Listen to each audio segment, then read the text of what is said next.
Good morning, everybody. Here we are in the studio again in North Palm Beach, Florida. Be on the air from 8 a.m. to 10 a.m. Eastern Standard Time. And we're here to tell you how to avoid being ripped off by your car dealer. We're doing this thing because we love doing it. I think we have more fun and enjoy it more than most of our listeners. It's just a time to get together, and we get pleasure out of helping you. And we think a lot of you out there need some help, but actually our listeners are almost like preaching to the choir. We're really spreading the knowledge we have with you and sharing it so that you can spread it and share it with others. Educated consumers are in pretty good shape today. If you have a computer and a smartphone, you're pretty well equipped to just about beat down any car dealer that's trying to take advantage of you. You can get a good deal on a car. And when I say a good deal on a car, I'm talking about relatively speaking. You're going to pay more for a car today than you did 3 years ago, maybe a lot more, depending on the supply situation of your particular make and model car. But you can still do better if you pick up a few ideas and tips. Highlight of the show is our mystery shopping report. Every time I tell somebody that we do this, they say, "No, you didn't. You don't do that. You can't do that. You get thrown off the air. You get sued. You get arrested." But we do it anyway. And we do it because the perfect defense against libel or slander is the truth. We go into car dealerships every week in different parts of the country. Actually, we are in Pennsylvania this week, but typically we do more in Florida. But we pretty well cover Florida, focus on South Florida, which I refer to as the Sodom and Gomorrah of the car business. It's just absolutely horrible the way the car dealers in South Florida conduct business. And they get away with it. They're uncontrollable. So we go into a car dealership and pretend to buy a car. We have an incredible undercover agent. We call her Agent Lightning. We don't use her real name for obvious reasons. And she does an outstanding job of getting to the essence of the transaction. She goes in, plays the role of a car buyer very well. And the longer she's done this, the better she's gotten. So she draws out pretty much all of the, can you call them habits or style or policies of each car dealership. And we take these car dealership shopping reports and we archive them on our website, earloncars.com. That's earloncars.com. If you want to buy a car, hopefully we've shopped a car dealer in your area. You can use that as a judgment. We have the good dealers and the bad dealers, the approved, and the ones that we recommend you don't buy a car from. And we've got quite a few to choose from because we've been doing this for about 20 years. We name names. We name the name of the dealership.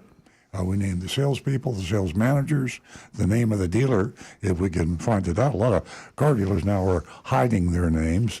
They use either the names of the previous owner or some other name. They don't want to have their name on the dealership for obvious reasons. So we help in that way because we can warn you ahead of time. And plus it's entertaining. I mean, let's face it, live talk radio, I think there's not a lot of it. There's not enough of it. I used to love it. And there's very few live radio talk shows anymore. Live for obvious reasons because, you can get yourself in a lot of trouble if you're not thinking about what you're saying. And you got to tell the truth. It's entertaining. So you're being educated, you're being entertained, and so are we. I'm not kidding. I mean, your regular listeners know that we all, me especially, I learn something new on this show every week. Sometimes it's from Rick Kearney. He's sitting to my right here. He's our certified diagnostic master technician. He knows everything about a car, and he knows a lot about even the electric vehicles now, which are just new on the scene. And if you got an older car, old combustion engine, maybe going back 15, 20 years, hard to find parts, hard to get somebody that knows how to fix it, Rick can help you there too, because he's been working in my dealership for 25 years, and That's you go back in 25 years in technology, that's almost like horse and buggy time. I mean, that's way compared to what we have today with the warp speed advance in technology. You bought a car 25 years ago, you got a horse and buggy, but Rick can still tell you how to fix it. And we ask you to check your YouTube channel. That's Earl on Cars YouTube.com/Earl on Cars. YouTube.com/Earl on Cars. And Rick personally monitors the postings there. And so if you start posting, you will get your answer to your question, or your comment will be aired. Even if you're not going to call the show or comment, if you go to youtube.com/Earl on Cars, for some reason, Rick has the most amazing group of followers you can find. They are educated consumers and then some. I learn more from Rick's followers on the YouTube channel than I do from just about anything. And I'm telling you, these guys are sharp. So we also do facebook.com/Earl on Cars, and we're live stream. You can see all of us, and the videos that we show, you'll see stream it. And you can also stream it at streamearloncars.com, www.streamearloncars.com. But of course, the radio, you can get that just about anywhere in the world. We are international. We have people from all over the world, mainly the United States. I think we have more callers from out of Florida than we do in Florida. I could be wrong there. What we don't have enough of, and we never give up on this, is lady callers, female callers.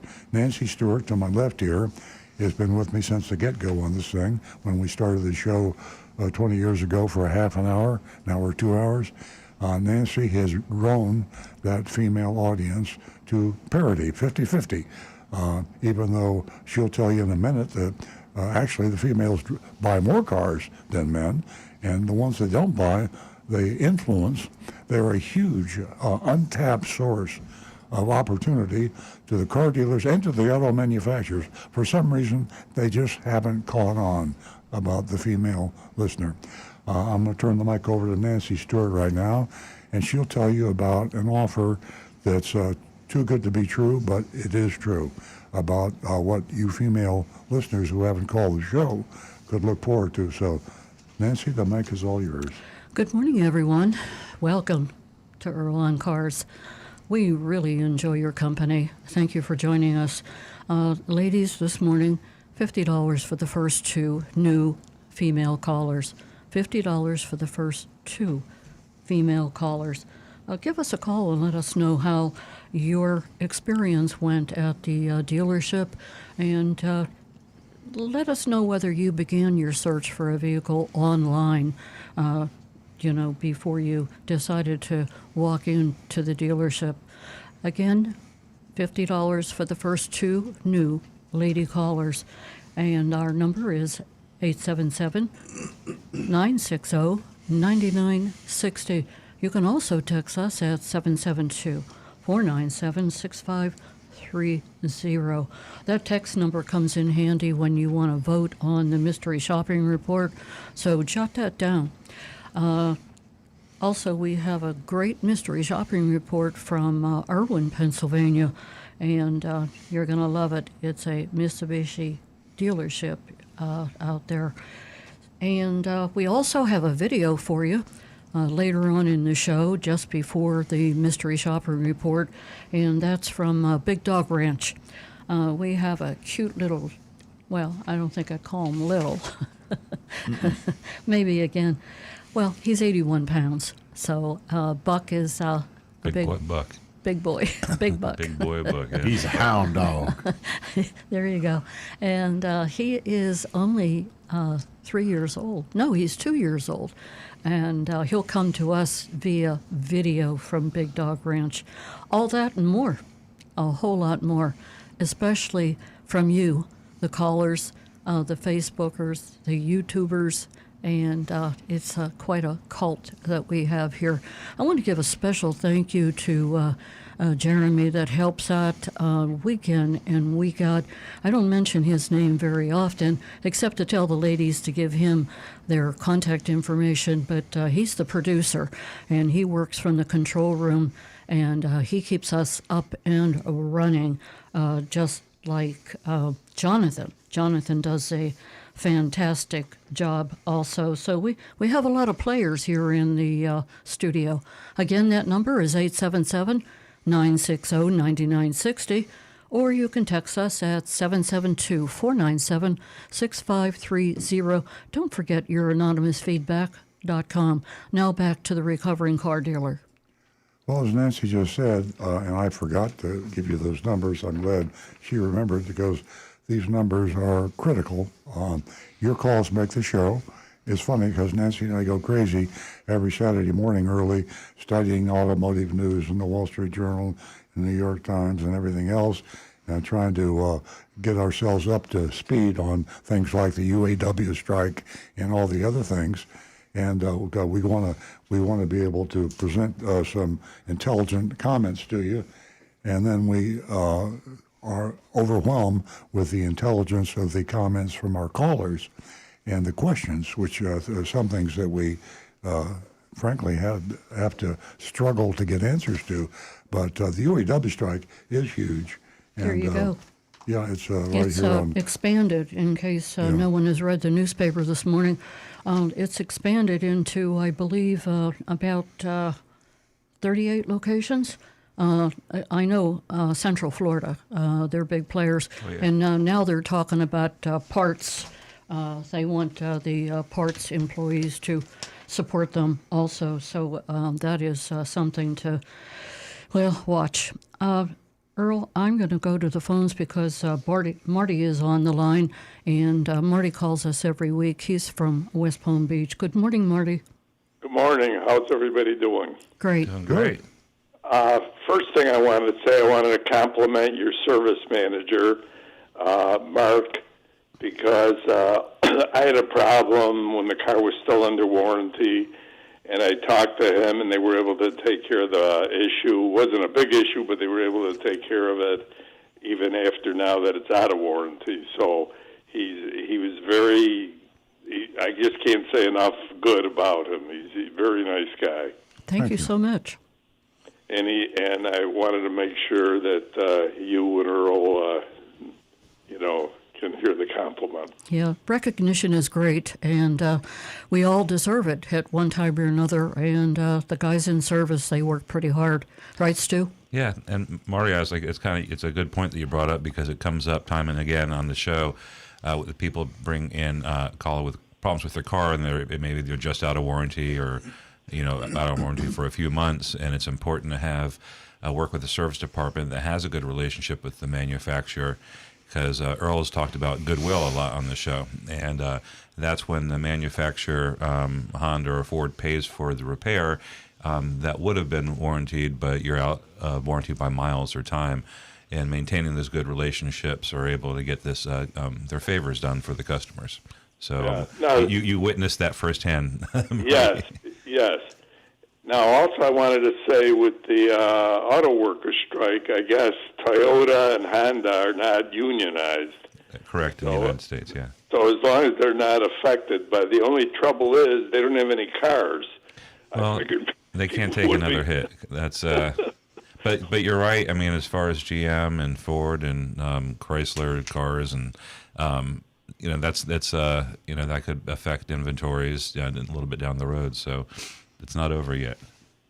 Yeah. Well, as far as Toyota, though, I mean, if your cars were still like the old days, I'd say you'd be booming because people are probably nervous about this auto strike.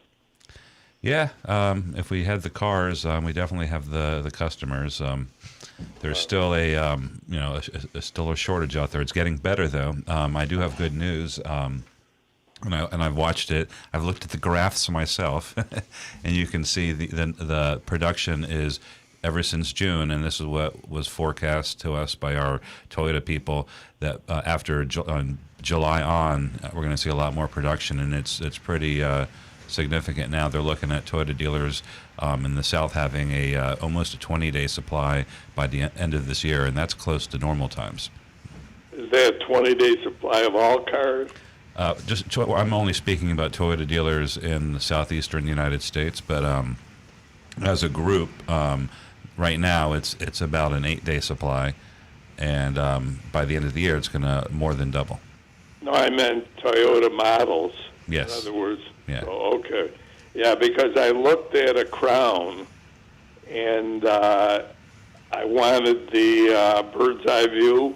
Mm-hmm. Well, now the bird's eye view you can only get, according to your sales manager there, he said the only way you can get a bird's eye view now is you got to order the highest price Crown. Yeah, they usually come in the it's a pretty cool feature, though.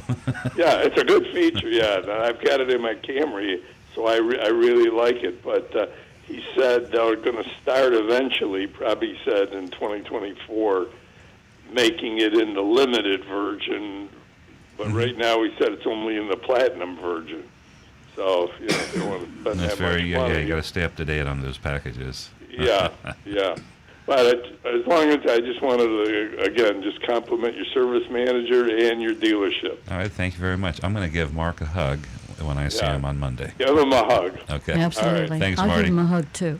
All right. Thanks, Have a Marty. good weekend. All right, bye-bye. Can I jump in there quickly? I just want everyone to realize that, you know, we do have a car dealership, obviously, and this is not a infomercial. We don't do this to promote our car dealership. Car dealership is an asset to someone that can be critical of car dealers because being insiders, having been in the retail automobile business my life, more than half my life, about 50 years, and but we've been there and done that. That's the reason it's an asset, but we don't self-promote. But we have to admit we love it when people compliment us. So Marty called up, he's a customer, and he was talking about our service manager, and we love it. But it's not what we do on the show. We try to help you decide how you should buy a car and where. Yes, that's great information. Ladies and gentlemen, whenever I, sent out that message to all the ladies to give us a call, the first two new female callers, it's amazing that I still sit here and talk about the same subject week in and week out, and that is, how much women represent this huge opportunity for the auto industry. We're a huge part of it. Financially, I'm talking about. And just recently in the automotive news, that I had to read it a couple of different times because the headline read, "Automakers are missing an opportunity to sell more EVs to women." And they go into, the numbers and, everything you've heard before from me about the how influential we are. And most importantly, that women have a long been influential in new vehicle purchases. And it goes on to say that somehow the EV market, the electric vehicle market, is sidestepping. And, it all has to do with communication and how we all want to be treated equally and with respect. And rather than go into the whole article, I think those are two major words right there: respect and recognition, information, not being condescending. You hear us talk about the mystery shopping report and how sometimes that still happens. So at any rate, it's an interesting article in the automotive news, and they give all kinds of numbers. And these electric vehicles, they're becoming more affordable. People are becoming more educated as far as how much it costs to keep the car on the road, and so many benefits. You can save up to $3,000 a year just on, fuel. So at any rate, ladies, give me a call. Let's discuss this. 877-960-9960. 877-960-9960. How do you feel about all of this? Give me a little input. Our text number is 772-497-6530. Now back to the recovering car dealer. Let's get I some, just got a call. Lance is calling from, guess where? Tennessee. Tennessee. Good morning, Lance. Good morning, Earl, Nancy, Rick, and Stu from the hills of the great East Tennessee. We got a First, call from let me- Appalachia.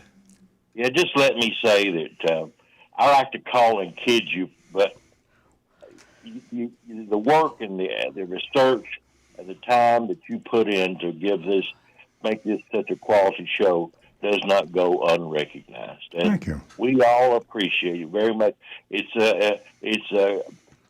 do a great job, and I can tell, all of us can tell, that you have a good time too.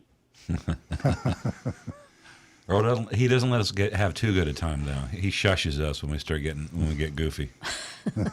Well, Earl, I couldn't let the morning pass without a little tune, I was wondering. and I'm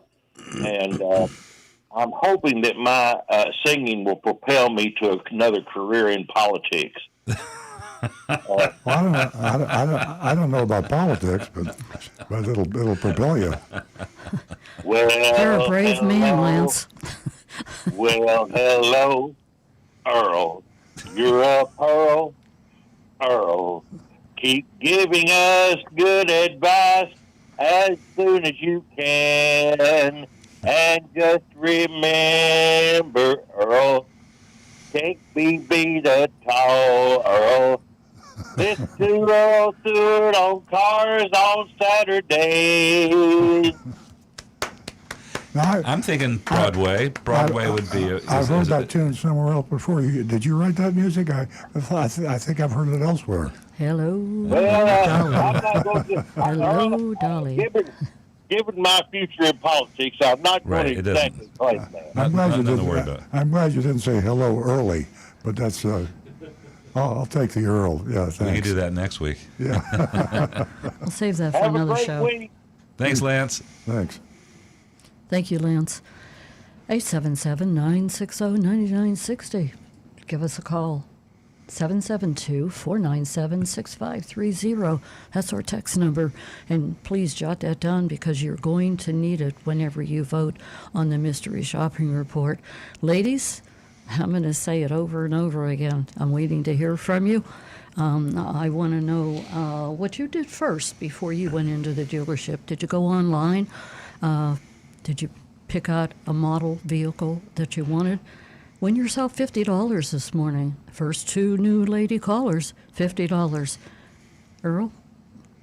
Well, let's get to the either the YouTube post or the text. I know we got Anne Marie always has a text. She's waiting. Good morning, Anne Marie. Good morning, Anne-Marie.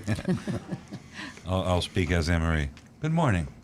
There have been many advancements in automotive technology over the decades, such as seat belts, anti-lock brakes, cruise control, better suspension systems, all-wheel drive, etc.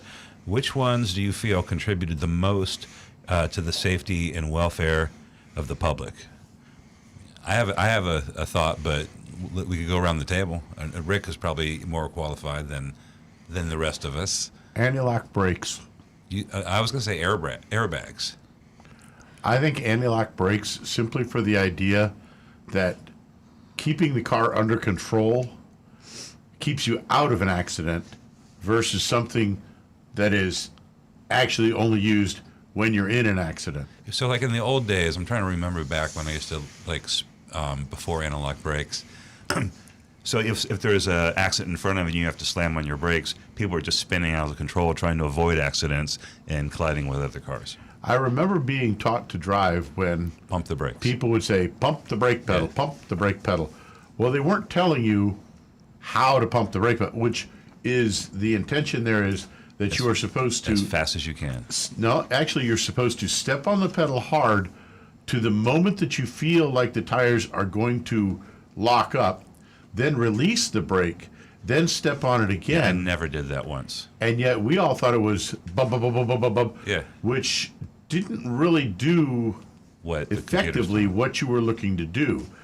Anti-lock brakes actually uses the computer, and the reason it feels that fast pounding if it activates is because it's actually activating right at the moment when the tires begin to stop moving. And the moment the computer sees that, it immediately releases the pressure, lets the wheels start to move again, Catch. then applies again, and thereby slows the car, keeping the absolute maximum amount of traction. At the same time, it's allowing you to still have traction for steering, which Right. I knew that was the most important part. being 'cause- able to steer away from an accident is going to save your life. And also the other things that some of the things that Anne-Marie mentioned are possible by analog brakes, like the vehicle stability control and this Exactly. All Traction the stuff control. that's grown out of it. all right. I know the right answer. Because you Googled it. Yeah. Was I right? Was it Well, airbags? it's not, no. It's not something that you could talk about for a long time, but seatbelts. Duh. Seatbelts. Yeah, the first. You're right. You know, I was in my mind. I thought that it was like seatbelts are just ubiquitous, and then the last 30 years we got all the safety Yeah. equipment. I say the I go seat- back pre-seat belts, only one in the group here that was the car business back then. But I have a vivid recollection of my resentment for a seatbelt. I mean, just, how dare anybody say, I got to wear a seatbelt? And I was a Pontiac dealer back then, and when the first cars came in with the mandated seatbelts, we hid them. We would stuff them back in the seats away from the customers. At least you didn't cut them out with I like mean, they got in your X-Acto way knives. when you're trying to clean the car out, when you're getting in it, and they flop around, and they're hard to Yeah, put they didn't. on. I mean, think about it. Before that, the back seat probably looked like a beautiful couch, and suddenly you just mucked it up with all these straps. And of course, when the federal government said you got to have them, there wasn't time to do for the cosmetics. You just had to make them and stick these silly looking belts. They didn't. They probably didn't even match the interiors at first, and so that's what we did. We hid them, and nobody wore them. I mean, you were a real jerk if you wore your seatbelt, and if you wear your seatbelt, you probably couldn't get out of it. Oh, our argument was, if you wear seatbelts and you're in a wreck, you're not going to be able to trapped. get out of the car. I mean, they're not only not safe, but they're dangerous. We Absolutely. fought car dealers. We fought it tooth and nail. And then just when we finally got used to them, they came up with these damned airbags. Right. You talk about a problem. They cost too much. They're no good. And so those are the two things. How many millions and millions of lives have seatbelts and airbags saved over the years? But Well- the seat belts are number one. I will admit, my second car was a 71 Chevy Bel Air that the front bench seat was literally bigger than the couch in our living room. I mean, it was massive. And I had to wear a seatbelt in that car because if I went around the corner too quick on a left turn, I'd slide all the way to the center of the seat. And suddenly I'm holding the wheel, but my feet are nowhere near the pedals because you literally would just slide right across the seat. It was so huge. I At remember least you have those something to hold days. on to, though. At any rate, my answer would be seat belts and the brakes. They're equally as important. And I remember sliding across the seats. And we, my sisters and I, it was like my dad was driving, my mom was up front, and there was all this room, but we were in the back, and we'd go, wee, wee. Now, I don't know where this would rank, but I think something that, and I didn't Google this, but is kind of counterintuitive, and a lot of people today don't understand it. But whoever the engineer that came up with the idea that you want to have collapsible cars, you want to have flexible metal to absorb the energy and the impact, and before that, we build them like tanks. Right. And the first car my father sold when he went into business was a 1937 Pontiac. We have it restored on our showroom floor at the Toyota dealership. But you go up there and you knock on that fender, it is like a 1/4 inch thick. Right. There are no crumple zones in that Pontiac. And you don't worry about denting your fender. You worry about denting anything you hit with the fender. But the bumpers and everything was just rigid, very heavy steel. Now it's you can crinkle the fender very easily because it's meant to absorb. And the message here, there's always a moral and a message. The message is that when you wreck a car today, and you have it fixed, your insurance company is not going to recommend the safety tested crash parts. Crash parts are things like the bumper, the hoods, the fenders. If you're in the doors, anytime you're in a collision, what might crush and kill or injure you. So they buy the cheapest ones, and they alibi that they are I was a cafe certified, or they have a group that they got together and formed a company that tests fenders and things, and they say, oh, high quality, the paint's good, they won't rust. They give you everything about the safety because they're never safety tested. So when you put a fender on from your insurance company, and that fender comes from Taiwan, and it's not made by the manufacturer of that vehicle, and you're in a head-on collision, you are in danger of that hood crumpling too slowly. Now, why is that a problem? For two reasons. First of all, you don't want them to crumple much at all, but they have to absorb the energy. And when they do that, the airbags are timed to the microsecond, nanosecond. 1,000th of a second can make a difference between the airbag opening correctly and not, because your head has got to hit that airbag at the same time your car hits the brick wall. And if you have a hood that is out of sync with your airbag, you're in serious trouble. So shame, shame, shame on insurance companies. Honda actually did a fantastic video that showed a second too soon or a tenth of a second too late. It becomes a watermelon smoothie. Oh, yeah. That really gets your attention. Yeah, that's out on the internet. Folks, you should look for this Honda airbag watermelon. Oh, we're all done with Anne-Marie. Are you? Even though we have some interesting anonymous feedback. Yeah, let's hear it. All right. Well, there's a follow-up from last week. We had someone who had on our anonymous feedback channel, which is www.youranonymousfeedback.com, told us about a terrible experience at a Honda dealership, and it was a Morgan dealership. And afterwards, we talked about, well, it doesn't say Morgan on the outside of the dealerships. We have a follow-up. Oh, great. I just listened to your show, and my feedback on my horrible Morgan dealership experience was aired. You asked what dealership it was and how I would know it. Here's a follow-up. It was West Shore Honda. I was looking at a CRV, a 2022, and the salesman bragged that they just got a 2023 CRV, and they're the only dealership in town who will have a handful of them. This was at the end of 2022. Bragging. He said they were the largest dealership in the area, and basically that translates to clout and the ability to get these hard-to-find cars, I guess.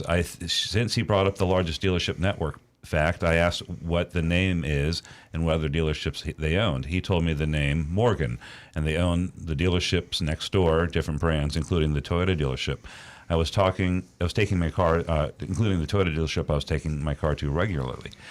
This is when my eyes opened to how dealerships work.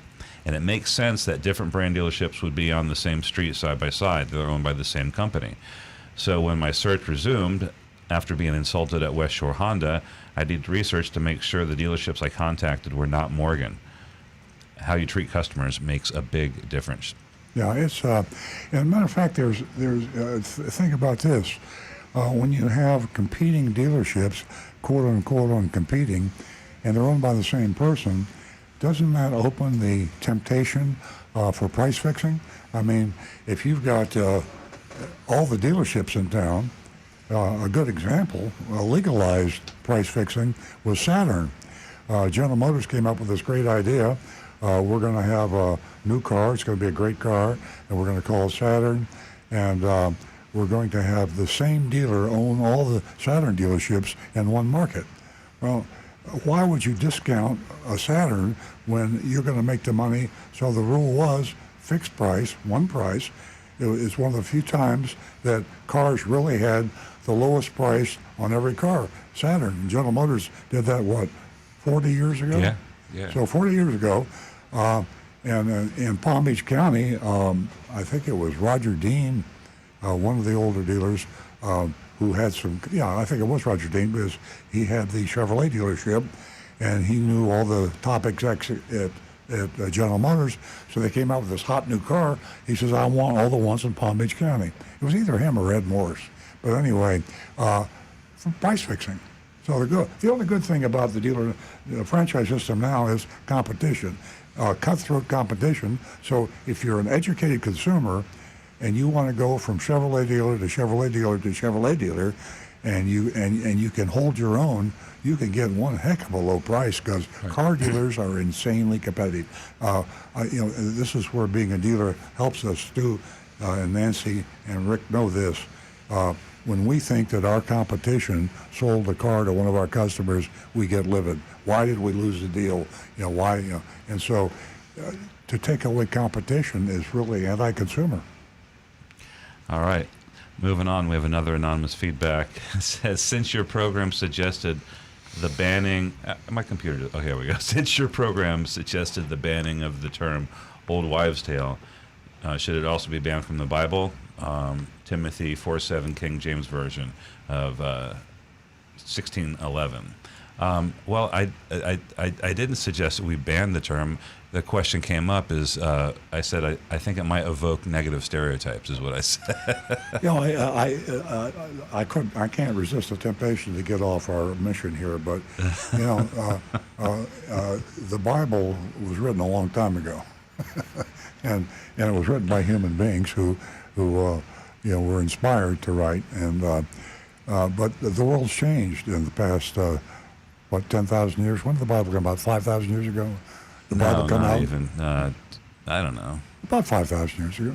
Yeah. 4,000. Anyway, you can see what's happened. A lot of things have changed in the past 4,000 years. So back then, men were chauvinists. Women were chattel. Chattel, exactly. So I could easily see a biblical statement saying that, referring to the inferiority of women 4,000 years ago, but we weren't the brightest, sharpest stick in the box 4,000 years ago. Yeah, we're kind of like a bunch of hunters and gatherers or something. Oh, you go like 10,000, we were.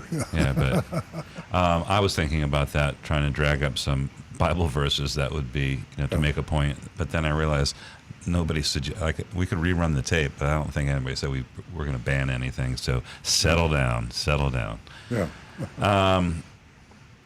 Earl, I disagree with, this is another anonymous feedback, I disagree with your grade on the mystery shop of Subaru of South Tampa. Ripping off the customer should never get a passing grade. I'm with Nancy. They get an F. Well, maybe you don't understand, if you're listening, maybe you don't understand that we grade on the curve. Now, in school, most schools, colleges in particular, grade on the curve. And that protects the student, I guess, against bad teachers. I mean, the curve says if you're the smartest student in this class, you should get an A. If you're the dumbest student in this class, you should get an F. So we adopt that system, whether you like it or not, because you have to buy cars. Cars are not a luxury anymore. I guess maybe 100 years ago, it was a luxury item. Today, how are you going to get to the pharmacist, the doctor, to school, to your job? I mean, you got to, and there are parts of the country where if you don't have a car, there's no mass transit, you got to have it. So it's just a matter of, Yeah, just thinking about this, it is kind of tough to, because we do, we shop them multiple times, and when you say, it kind of denigrates the A's that we have on there, because usually when we see an A, it's spectacular, right? So we have one, there's no fees, and there's nothing. We hate to give it an A, because when we give an A, it means that's the best dealer, and that's a perfect dealer. But the thing is, that goes and it contradicts our grading on the curve, because when you grade on the curve, we're saying we're prefacing with everything. We're saying it's a cesspool, and so if you see an A, that's the best of the worst. We have a dealership, and we do our very best. We really try hard, but if someone said, would you give yourself an A+? I'd say no. I'd be embarrassed to give us an A. I don't know what we get. Maybe an A-. And we get on the curve. I think we would. On a curve, yeah. I'm talking about absolute. Absolute. What will we be? I don't know. I give ourselves an A or something. Yeah, well, not an A+, though. When you give yourself an A, it's not a good A. You got to have somebody else give you the A. Hey, you asked. That's it. So we're caught up. I'm sure that Rick is just overflowing with questions and comments from the fans on YouTube. Well, I got one question. That's a good start. Johnny Z. Fradley is asking, does Earl have a Cybertruck on order?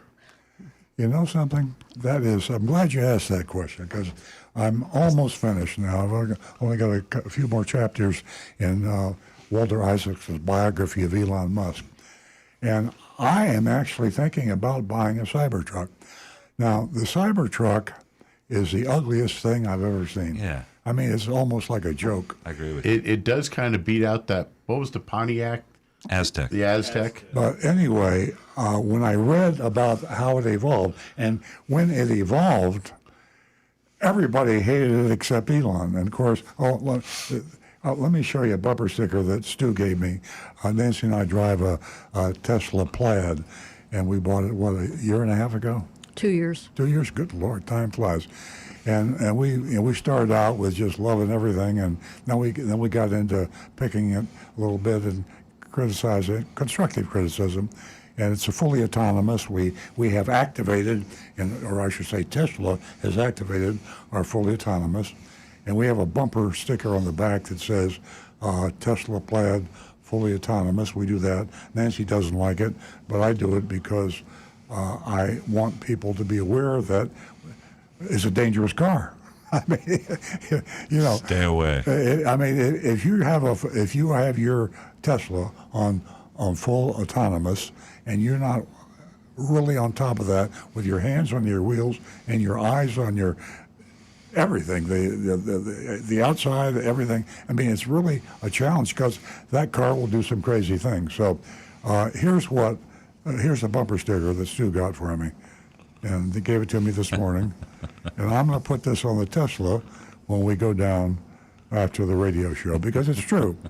Elon Musk is a nut. I mean, you read the biography, and part of the nutty thing he's done is telling everybody every year that the car is almost totally safe, and by the end of this year, he's been saying that year after year, it's going to be totally safe. Well, it's not totally safe today, and so tongue-in-cheek. Now, I still love Elon, even though he's crazy, because two reasons. First of all, he's the brightest person I've ever heard of. He's the smartest, brightest person I've ever heard of, and that takes in a lot of people. And he also is the most successful person I know. He came from South Africa when he was 17 years old, and in 7 years he was a multimillionaire. Now, he came from South Africa, he had $3,000 in his pocket that his mother gave him, and he landed in America, and he 11 years later was a multimillionaire. So he also is on track to become the largest auto manufacturer in the world and just about the only serious electric vehicle manufacturer in the world. And he has also taken over NASA for putting satellites in orbit, and he will, I fully believe, put men and women on the moon and colonize it. So if that isn't a successful entrepreneur. So for those two reasons, I confess that I like and admire a crazy man. And you read the book, you'll know why I say he's crazy. Truly, I mean, he's off. He's off. There's something amiss. Yeah. Just quick mention of another video I saw on the net recently showed a Tesla where the customer had activated the "Come to Me" feature, so where the car would come out of the parking lot and drive to him, and the car literally blew off a stop sign, just did a rolling stop right through it, making a right-hand turn, and a police officer pulled over the car. The car stopped. The police officer walks up. The car stopped. The car stopped, and there was nobody in the car. That's great. And the guy is recording this from a little ways back. Apparently, he was showing off this feature, and the cop is just all amazed. There's nobody in the car, and the interesting part is they actually used this on a TikTok where it's a lawyer reacting to this stop, who said, even though the car did totally blow off the stop sign because it was in a parking lot on private property. That's right. He wasn't able to give him a ticket. Yeah, that's true. Yeah, brilliant. It was awesome, but I did that I've been feature. telling Nancy that for a long time, but she doesn't believe me. It's true. It's true. You can tell, like, if you're at the Palm Beach Gardens at the mall there, the font on the stop signs is Helvetica. It's not a regular stop sign. I did that summon feature in the parking lot at the dealership, and it worked perfectly the first time I did it, and it was unsettling. And one day it's going to be completely Well, normal. Nancy and I did it at Publix in Tequesta, and It worked good? no, we came out with a shopping cart on the sidewalk. So we hit the summons button. You waited and forever. the lights came on. It backed out of the parking lot.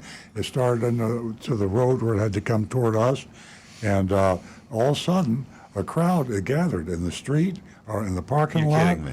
No, and everybody's looking at this, and I'm embarrassed now. I don't know what I'm going to do, and so.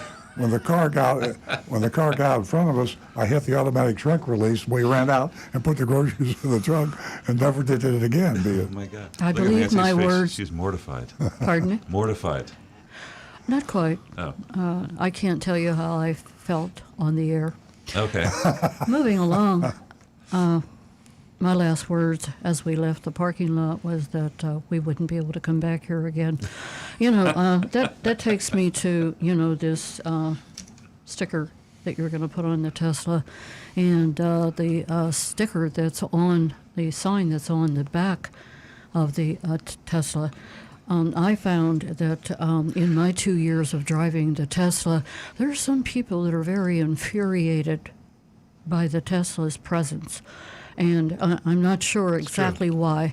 And putting signs on a car, I think that it just stirs up some negativity with some people that walk around. And you talk about Elon Musk and you talk about craziness.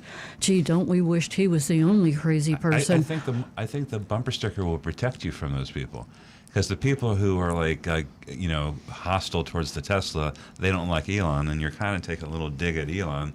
They'll think that you're allies, and they won't be hostile towards you. And what about the original sign that's on the Tesla? Oh, the one about the self-driving thing?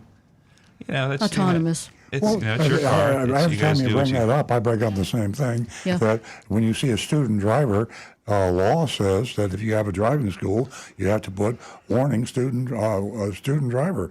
And I'm glad they do that because I'm not going to be following too closely or try to pass a student driver without really being careful. I think and that- if I have a car that I think is fully autonomous, which for a while I did, I put the bumper sticker on That there. rationale. And I wouldn't want, I'd give myself a wide range. But if I didn't know it was on fully autonomous, I wouldn't be able to do that. So So I have a different philosophy with the student driver's sign. I see that, and they need to get real world experience. So I put a little pressure on them. I kind of tailgate them a little bit, and then you're supposed to. No, I wasn't supposed to do that. no, you'll get a novice The apple driver- doesn't fall novice far driver from will the slam tree. on her brakes. And so, with Or that his said, brakes. we just have Do really. we have any calls? I have one thing to say, maybe two. The hand gestures is what I can't get used to while we're on the road. That is just, Just out of the blue, just people are gesturing. that's right. And I can't do that on the air. There are people that are just sharing their IQ with you, that's all. No, if you do it, it pixelates out. Okay, our number here is 877-960-9960, and you can text us at 772-497-6530. Ladies and gentlemen, if you didn't pick up the October edition of the subscription of Consumer Report, you should. There's some great articles in here and some fabulous tests that they do. All their tests are so fabulous. They purchase so many vehicles. I'm not sure if anyone knows that or not, but they go to great lengths to keep us safe and make some suggestions. At any rate, the safest cars are in the October subscription. Rick, I thought you were going to say something. And what makes cars safer right now? We are going to, first I'm going to tell the ladies again that you can win yourself $50 for the first 2 new lady callers. And just give us a call, give us a chat, say hello. Nothing, out of the ordinary. 877-960-9960. Text us at 772-497-6530. We're going to go to Walter, who is calling us from Stewart. Good morning, Walter. Good morning. Just a couple of quick things. Mitsubishi has quit making the Mirage. Mm-hmm. Secondly, General Motors is going to be introducing 2 new vehicles that are going to be manufactured in South Korea under the name of Buick and Chevrolet. The Chevrolet model will have the same engine as the Buick, which is a 3-cylinder turbocharged engine at 138 horsepower. The Chevrolet will retail for $20,000. Wow. The Buick will retail for between 22 to 23, and they're looking to export these vehicles. How that ties into the UAW situation, I don't know.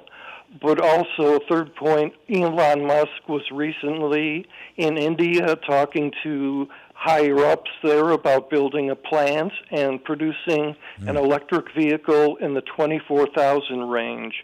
I think what's interesting about this whole subject is that in regard to GM and South Korea and the low price point, they pointed out the creditworthiness of the American consumer continues to decline as car prices continue to rise. Did you say that the Buicks and the Chevys manufactured in South Korea, is that begun already, or is that it just in the works? That is, the source on that is CNBC.com. Yes, I was just wondering how. I don't think it would impact the UAW strike. It takes a while to get a factory up and running. So, but one of my points is that I think the people in the auto industry are starting to realize people are being squeezed financially. And, for instance, if Toyota doesn't have anything underneath a Corolla to offer, then they might walk over to the Chevy dealer at $20,000. Well, that's a heck of a price, and I think that diversification by having manufacturing facilities in other areas. You're right. I think it could be a anti-union tactic for the manufacturers.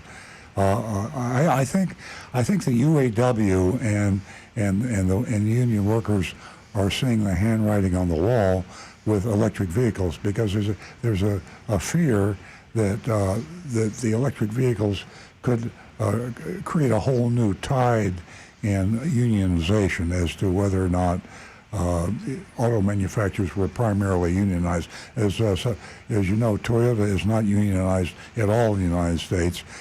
Tesla is not unionized. New manufacturers are the trend on new businesses, and if the automotive industry can create the either the fact or the appearance that the EVs that they're building is a new business, then they won't be unionized. So I think the unions are very nervous, and I would be too if I were a union worker, because it's obvious that EV is the way of the future, and is that going to be unionized or not? I don't think so. Well, the only comment I would make about the Mitsubishi Mirage, apparently their sales were horrible, so that's probably the reason they dropped that vehicle. But if we're talking about a 138 horsepower vehicle, especially a smaller vehicle, that's going to be a pretty quick accelerator with a turbocharger on there. Yeah. Well, and if you could buy that for 20 and then step up to a Buick at 22 or 23, that's a bargain. Well, Tesla's goal is to have a $20,000 electric vehicle, and And if you follow what Elon Musk has been doing, when he says he's going to do something, he usually does it. Not all the time when he says he's going to do it, but yeah, eventually it gets done. So I think EVs are going to be the threat to everybody in terms of price. They're going to have the volume. They're going to have the simplicity of manufacture. And you talked acceleration. There's nothing that accelerates like an electric vehicle. So I think that what you're seeing now in Korea with General Motors is an interim step, but it's certainly not the final step. To survive, General Motors is going to have to be a factor in the EV business.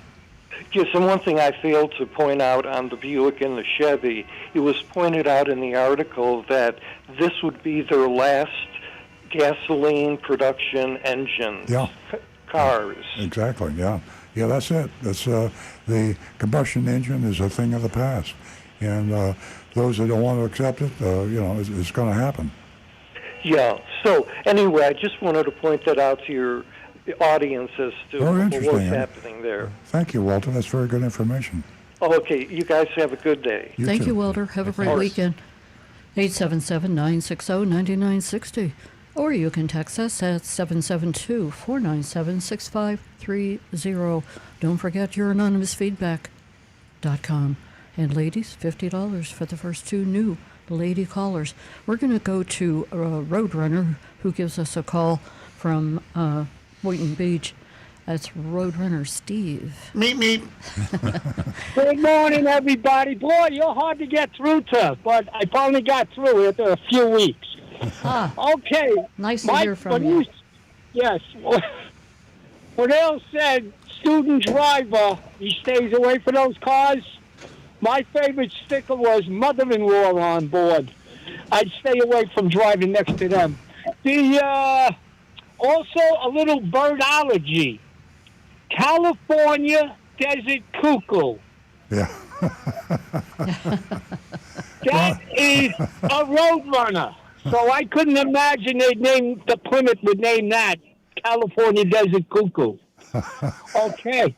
The third thing is, how much in Teslas do they have varying cars? Are they rated with horsepower? They're huge horsepower. It almost. Rick, do you know any horsepowers of some Teslas? I'd have to look them up, but 1,000 horsepower would be. The main thing to remember is horsepower is not the really best factor for a car to determine anything, because horsepower equates to how fast it can eventually go. It's torque. Torque is what gets the car moving. Good point. So the higher torque value you have is how fast that car is going to go from, say, 0 to 60, or to get it, get the power to the ground, as long as it's got good traction. Yeah, people don't usually understand torque, so all the manufacturers of hot cars talk horsepower. You rarely hear torque mentioned, but Torque is very typically important. a high horsepower car